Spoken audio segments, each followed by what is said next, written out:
یک نمودی ربا هست که اکثریت مردم دانسته یا ندانسته به همون دست میزنند. شاید از حدیث پیامبر صلی الله علیه و سلم آگاه نیستند. بسیاری ها مثلا طلایی که استفاده بردند میبرند و چیکار میکنند؟ طلای استفاده برده رو به طلای نو عوض میکنند. مثلا به مقابل 10 گرم طلا 8 گرم طلا میگیرند. یعنی طلا رو زیادتر داده، طلای کهنه رو زیادتر داده، طلای نو رو کمتر میگیرند وزنش رو. و در حدیث های صحیح زیاد آمده از پیامبر صلی الله علیه و سلم. این حدیث صحیح است، در صحیح بخاری، صحیح مسلم و دیگر کتاب های حدیث روایت شده است که پیامبر صلی الله علیه و سلم میگن الذهب بالذهب والفضة بالفضة مثلا بمثل یدا بید فمن زاد او استزاد فقد اربع. پیامبر صلی الله علیه و سلم میگن طلا با طلا، نقره با نقره عوض کرده می شود، مثلا بمثل، شرطش مانند برابر باشد، از جهت وزن هر دو برابر باشد.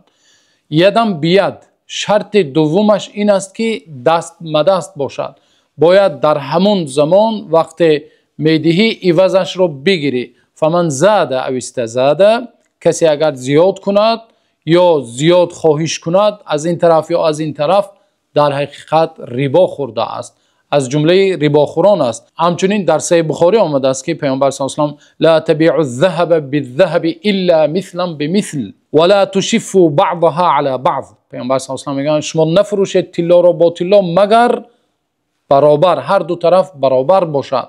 ولا تشفوا بعضها، هرگز زیادی نکنید بعضیش رو بر بعضیش، یعنی هر دو طرف، این طرف 10 گرم باشد اینش هم باید 10 گرم طلا باید باشد. ولا تبیعوا الورق بالورق الا مثلا بمثل، همچنین نقره رو شما نفروشید مگر برابر باشد هر دو طرف. ولا تشفوا بعضها على بعض، یکدیگر رو زیاد نکنید. و همچنین ولا تبیعوا منها غائبا بناجز، شما هرگز غایب رو به نقد نفروشید، یعنی به نسیه نفروشید. این حدیث یک قاعده خیلی بزرگ است.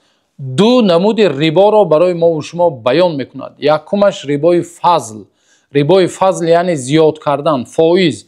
و دومش ربا نسیه، ربای نسیه، وقتی انسان طلا را میدهد بر مقابلش پول باشد یا نقره باشد، هر چیزی که باشد نسیه است. یعنی به نسیه فروختن طلا درست نیست. و همچنین پول وقتی انسان پول را عوض میکند، وقتی دلار را میدهد باید مقابلش سامانی را در حال دستمدست باید بگیرد. اگر دلار را داد بر عوضش سامانی را پگاه یا بعد از 1 ساعت 2 ساعت 3 ساعت فرق ندارد، در مابین وقت باشد، این ربای نسیه است. بنابراین پیامبر صلی الله علیه و سلم ما و شما را نهی کرده، گفتند وقت شما طلا را بر طلا عوض کردنی شدید باید هر دو از جهت وزن برابر باشد، 1 گرم بر مقابل 1 گرم باشد باید.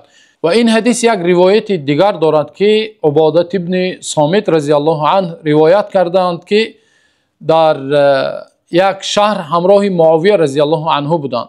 وقت عبادت ابن صامت این حدیث را روایت میکنند، همین روایت بر گوش معاویه رضی الله عنه میرسد و معاویه میگویند که بر خطبه بر منبر برآمده میگویند که بعض نفرها حدیث های گفتند که ما از پیامبر صلی الله علیه و سلم نشنیدیم. و این گفته معاویه رضی الله عنه که در منبر برآمده خطبه کرده گفتند به گوش عبادت ابن صامت رضی الله عنه میرسد. و حضرت عبادت تأکید کرده میگویند که اگر شما نشنیده باشید ما این حدیث را از پیامبر صلی الله علیه و سلم شنیدیم و نشنیدن شما بر نگفتن ما هرگز تأثیر نمی کند و من آنچه که از پیامبر صلی الله علیه و سلم شنیدم آن را میگویم. این روایت دلالت میکند که گرچند او حاکم باشد کسی نباشد، انسان حقیقت را باید بیان کند. عباده رضی الله عنه وقتی این حدیث را از پیامبر صلی الله علیه و سلم شنیدند و این حقیقت است، ربا است، وقتی ربا است، وقتی حرام و حلال است، باید که چیکار کنند؟ بیان کنند. و زیر دست بودن عباده رضی الله عنه و خلیفه بودن معاویه رضی الله عنه ایشان را منع نکرد و حقیقت را چیکار کردند؟ بیان کردند. خب خلاصه ما از این حدیث چی رو میگیریم؟ اولش این که وقت طلا بر مقابل طلا باشد، نقره بر مقابل نقره باشد یا پول دلار بر مقابل دلار باشد، هر دو برابر باشند. یکی از یکی زیاد شدنش درست نیست. این شرط اول است. شرط دوم این که در حال باشد. اگر یک نسیه باشد درست نیست، ربای نسیه می شود. مثلا امروز پول میده سامانی را میبرند، با پول کلان مثلا کپیور 10 سامانه را به 100 سامانه عوض میکنند، 10 سامانه را زیادتر میدهند، به 1000 سامانش مثلا 1010 سامان میدهند. الکی همون 10 سامانی که زیادتی میدهد چه است؟ ربا است. یا مثلا $1 بر عوض $100 $101 میگیرد. وقتی $101 میگیرد، $100 میدهد، همون $1 ربا میشود و درست نیست. باید برابر باشد و شرط دیگرش در مجلس باشد. فإن اختلفت الاجناس، اگر جنسش تغییر یابد، چی؟ طلا بر مقابل نقره یا دلار بر مقابل یورو یا سامانه، فبیعوا کیف شئتم، چه خیل میخواهید خرید و فروش کنید، اما یدم بیاد. شرطش این است که یگانه شرطش دست به دست باشد، در حال باشد. وقتی شما طلا را آنلاین از طریق اینترنت میخرید، الکی درست نیست، جایز نیست و حرام است. زیرا اینکه شما پول را نقد میدهید و طلا را چیکار میکنند؟ بعد یک چند مدت برای شما آورده میرسوند، دستافکه میکند.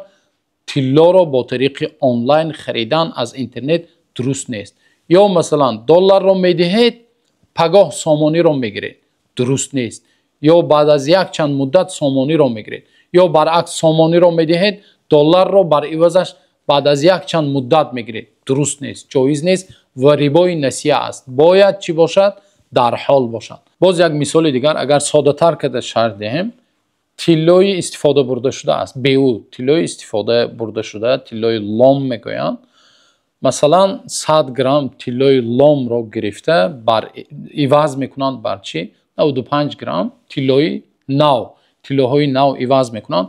این هم درست نیست. یعنی طلا باید 100 گرم بر عوض 100 گرم باشد. یا همچنین باز یک مثال دیگر، شما از کارتتان به کارت یک نفر چیکار میکنید؟ مبلغ میگذارانید و مثلا روبل میگذارانید و برای شما سامانی میگذاراند. باید وقتی شما روبل میگذارانید و در حال به کارت شما سامانی گذاراند. اگر شما وقتی روبل میگذارانید و سامانی نگذاراند، گناهکار میشوید و درست نیست. یا امروز پی تو پی هست، خرید و فروش میکنند کریپتوالوتا را. وقتی یک طرف مبلغ رو میگذاراند به کارت میگذاراند، کریپتوالوتا رو نمیگذاراند، یا مثلا فراموش میکند یا جواب نمیتید، درست نیست. تا در حال در همون مجلس اگر هر دو طرف نگذارانند، گناهکار میشوند. باید شما به کارت او گذارانید و طرف دیگر در حال برای شما به کارتتان یا به صورت حسابتان چیکار کند؟ گذاراند. شما دلار میگذارانید یا روبل میگذارانید و برای شما USDT رو میگذاراند. اگر در بین وقت شود این نگذاراند یا شما نگذارانید، نیم ساعت گذشت، یک ساعت گذشت، شما گذاراندید و نگذاراند، یا وای گذاراند شما نگذاراندید، گناهکار میشوید. هر دو طرف گناهکار میشود. باید در حال گذرانیده شود. الله تعالی هر یک خرید و فروش و هر یک داد و گرفت ما و شما را حلال و موافق شریعت و موافق گفته های پیامبر صلی الله علیه و سلم گرداند و الله تعالی بر کار و فعالیت و تجارت ما و شما برکت عطا نماید. تا نوار آینده الله نگهبانتان باشد.